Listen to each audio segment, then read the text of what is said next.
السلام علیکم ورحمۃ اللہ تعالی وبرکاتہ۔ الحمد للہ الذی فضل علی سیدنا و مولانا محمد علی العالمین جمیعا وآقامہ یوم القیامۃ للمذنبین المتلوثین الخطائین الہالکین شفیعا۔ اللہم الہمنا مراشد امورنا واعذنا من شرور انفسنا ومن سیئات اعمالنا، اما بعد فاعوذ باللہ من الشیطان الرجیم، بسم اللہ الرحمن الرحیم۔ اولئک کتب فی قلوبہم الایمان وأیدہم بروح منہ۔ صدق اللہ المولانا العظیم وصدق بلغنا رسولہ النبی الامین المتین المبین الکریم، ونحن علی ذلک لمن الشاہدین والشاکرین والحمد للہ رب العالمین۔ معزز سامعین، آئیے ہم اور آپ انتہائی عقیدت و محبت کے ساتھ اپنی اور ساری کائنات کے مرکز عقیدت، انیس بے کساں چارہ ساز درد مندہ، ہم غریبوں کے غم گسار، ہم فقیروں کے ثروت، شہر یار ارم تاجدار حرم، نوبہار شفاعت شب اسرا کے دلہا، نوشہ بزم جنت اختر برز و رفعت، قاسم کنز و نعمت، مالک کل جناب احمد مجتبی محمد مصطفیٰ ارواحنا فدا، صلی اللہ تعالی علیہ وآلہ وسلم کی بارگاہ بے کس پناہ میں جھوم جھوم کر درود پاک ہدیہ نچھاور کر لیں اور پڑھیے با آواز بلند، اللہم صلی علی سیدنا و مولانا محمد معدن الجود والکرم والہ الکرام وابنہ الکریم، بارک وسلم، صلو علیہ صلاۃ وسلام علیک یا رسول اللہ، الصلاۃ والسلام علیک یا حبیب اللہ صلی اللہ تعالی علیہ وسلم۔ معزز سامعین، میں نے پچھلی گفتگو کے اندر امام العاشقین، امام المتکلمین، حضور سرکار اعلی حضرت رضی اللہ تبارک و تعالی عنہ کے تعلق سے عرض کیا تھا۔ انشاءاللہ آپ رضی اللہ تبارک و تعالی عنہ کے حیات زندگی پر کچھ روشنی ڈالنے کی اپنے علم کے وسعت کے مطابق کوشش کروں گا۔ اللہ رب العزت سب سے پہلے ان کے اعمال، ان کے اخلاق کریمہ، ان کے فرامین پر ہمیں عمل کے ساتھ ساتھ آپ سبھی حضرات کو اس پر عمل کی توفیق مرحمت فرمائیں۔ امام کے متعلق میں نے عرض یہ کیا تھا کہ آپ کو امام العاشقین کہتے ہیں کہ اپنی پوری زندگی جو ہے امت مسلمہ کو اسی چیز کا اب درس دیتے رہے کہ جان ہے عشق مصطفیٰ روز فضو کرے خدا، جان ہے عشق مصطفیٰ روز فضو کرے خدا، جس کو ہو درد کا مزہ ناز دوا اٹھائے کیوں۔ اپنی پوری زندگی نبی کریم صلی اللہ تعالی علیہ وسلم کی محبت پر نچھاور کر دی۔ آپ کا اٹھنا بیٹھنا، سونا جاگنا، کھانا پینا، اللہ اکبر، سب کچھ نبی کریم صلی اللہ تعالی علیہ وسلم پر نچھاور کر دیے تھے۔ آپ کا بولنا، آپ کا چلنا، یہ سب مذہب اسلام کے طور طریقے پر تھا۔ اور جاتے جاتے ہم جیسوں کو یہ پیغام دے کر کے گئے کہ سونا جنگل رات اندھیری چھائی بدلی کالی ہے، سونا جنگل رات اندھیری چھائی بدلی کالی ہے، سونا جنگل رات اندھیری چھائی بدلی کالی ہے، سونے والوں جاگتے رہیو چوروں کی رکھوالی ہے۔ ایمان کی حفاظت کرنا بہت ضروری ہے۔ لوگ وہ کہتے ہیں کہ نام کمانے کے لیے، عروج پانے کے لیے بڑی محنت و مشقت کرنی پڑتی ہے، اور گرانے کے لیے ایک لمحہ بھی نہیں لگتا۔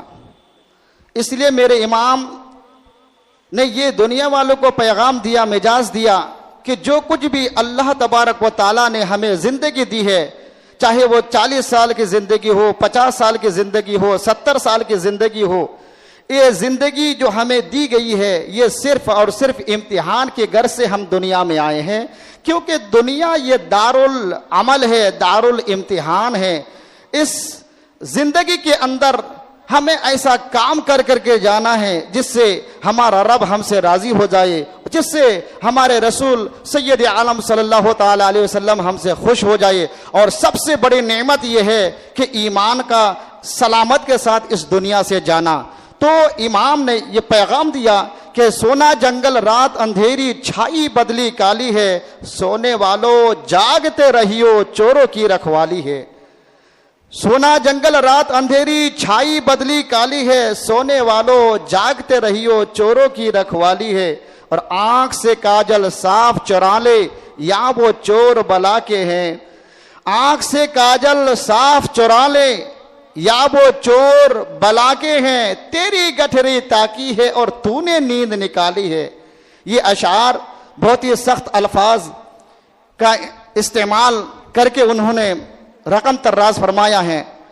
کہنے کا منشا و مطلب یہ ہے کہ حضور سرکار اعلیٰ حضرت رضی اللہ تبارک و تعالی عنہ نے ہمیں اس چیز کا مجاز دیا، یہ درس دیا۔ اگر آپ ان کی زندگی کو پڑھیں گے، آپ اگر ان کو پڑھیں گے تو آپ کو پتا چلے گا کہ آپ کیسے عاشق رسول تھے۔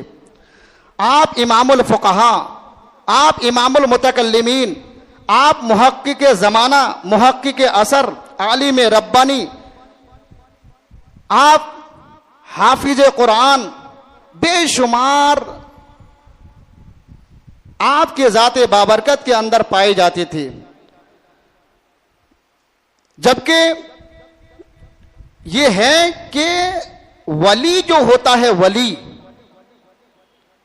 ولی تو عام بندوں میں کوئی بھی ہو سکتا ہے، اللہ جسے انتخاب کر لے، پسند کر لے، مگر سب سے بڑا ولی وہی ہوتا ہے جن کے پاس جتنا علم ہوتا ہے۔ جس کے پاس جتنا علم ہوتا ہے وہ سب سے بڑا ولی ہوتا ہے۔ جو سب سے زیادہ عاشق رسول ہوتا ہے ان کا مقام سب سے اوپر رہتا ہے۔ تو میں عرض یہ کر رہا تھا کہ حضور سیدنا اعلیٰ حضرت عظیم البرکت رضی اللہ تبارک و تعالی عنہ وہ 108 علوم و فنون کے ماہر تھے۔ اتنا آسان کام نہیں ہے۔ 108 علوم و فنون کے آپ ماہر تھے، علم فلکیات کے ماہر۔ اللہ تبارک و تعالیٰ نے آپ کو 108 علوم عطا فرمایا تھا۔ چاہے جس اعتبار سے دیکھے کہ آپ علم نحو کے امام، علم صرف کے امام، آپ علم فلکیات کے امام، علم ارضیات کے امام اور علم جغرافیہ کا امام، آپ سائنس داں ہیں، آپ سیاست داں ہیں۔ اللہ اکبر۔ چنانچہ نبی کریم صلی اللہ تعالی علیہ وسلم کے اس عاشق کے لیے آپ اتنا ضرور پڑھ لیں، آپ اندازہ لگائیں کہ اللہ رب العزت نے جو آپ کو یہ عروج اور علم عطا کیا تھا اس کا اندازہ آپ اس سے بھی لگا سکتے ہیں کہ حرف ضاد جو حروف تہجی ہے، الف سے لے کر کے یا تک 29 حروف ہیں، اس کے اندر ایک حرف ضاد ہے۔ یہ ضاد صرف حرف ضاد پر آپ نے ایک مستقل طور پر ایک رسالہ دنیا کو عطا فرمائی۔ اس کا اندازہ آپ لگائیں۔ معرفت التجوید پڑھنے والے، فوائد مکیہ، معرفت رسوم پڑھنے والے طلباء اور دیگر فن قرات کی کتابیں پڑھنے والے، مختلف قسم کی کتابیں پڑھنے والے یہ بخوبی جانتے ہیں کہ فن قرات پر، فن تجوید پر جتنے بھی قراء حضرات نے کتابیں لکھی ہے، کسی نے 10 صفحات تحریر کیا، کسی نے 15 صفحات لکھے، کسی نے 50 صفحات، کسی نے 100 صفحات، لیکن مفتی اعظم مہاراشٹر جس کا نام حضرت سیدنا قاری محمد حسین اشرفی، انہوں نے فن قرات پر، فن تجوید پر سب سے بڑی ضخیم کتاب تیسیر الطبع اجرا و سبا نام کر کے جو 2 جلدوں میں لکھا، سب سے بڑی ضخیم کتاب ہے۔ لیکن امام اہل سنت رضی اللہ تبارک و تعالی عنہ کے علم کا حال تو یہ ہے کہ انہوں نے صرف ایک حرف ضاد پر ایک رسالہ قائم کر دیا۔